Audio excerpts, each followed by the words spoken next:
Jean Baudrillard, Mirror of Production.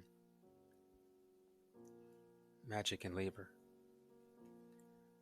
The same blind determinism in several instances leads to the same kind of incomprehension of magic.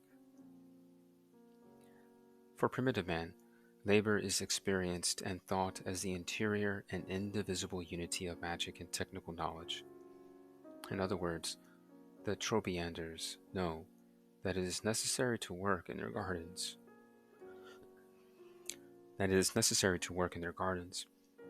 but they think that this work is not enough and that magic is indispensable in order to guarantee the harvest.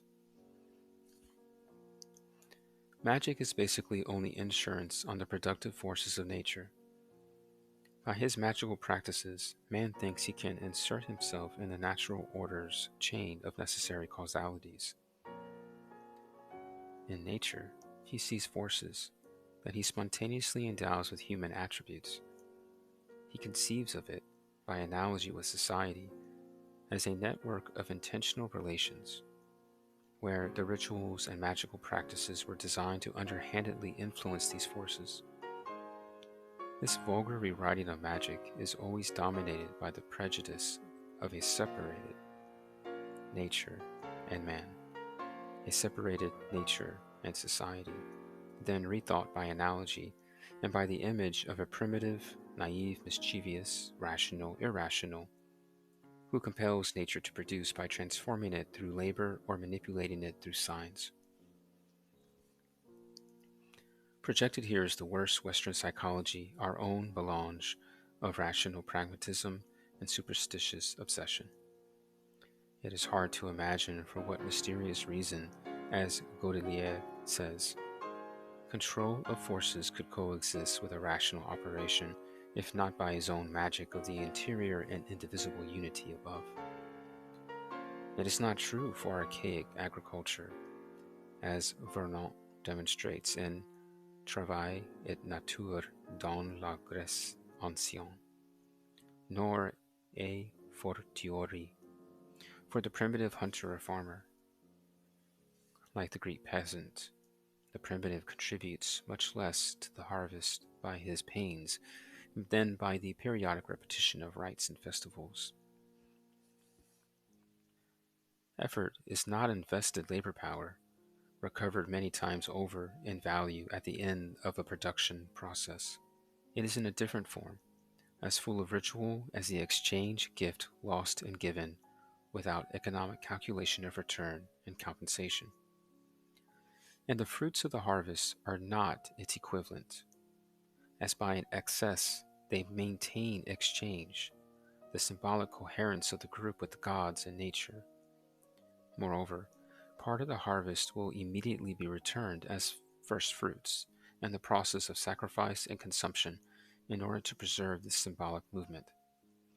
Above all, it must never be interrupted, because nothing is ever taken from nature without being returned to it. Primitive man does not chop one tree or trace one furrow without appeasing the spirits, with a countergift or sacrifice. This taking and returning, giving and receiving is essential.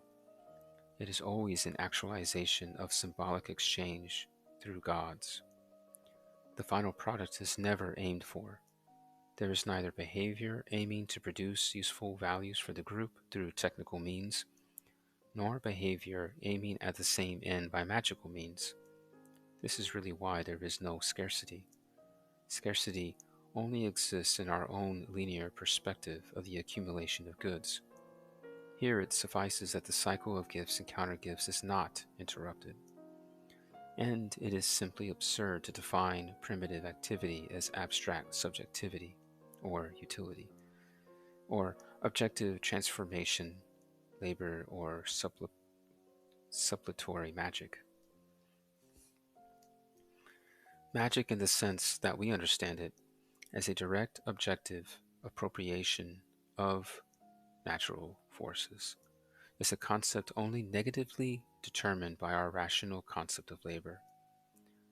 To articulate magic and labor in one interior and indivisible unity only seals their disjunction.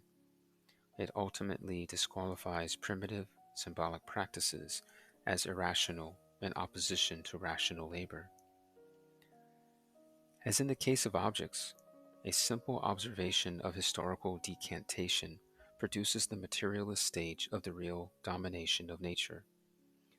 Marx says, all mythology masters and dominates and shapes the forces of nature in through imagination. Hence, it disappears as soon as man gains mastery over the forces of nature. Is Achilles possible side by side with powder and lead? Or is the Iliad at all compatible with the printing press and steam press? This crushing argument masks the entire problematic of the symbolic under a functionalist, finalist retrospective view of mythology and magic, in which it only awaits man's rational and technical domination in order to disappear.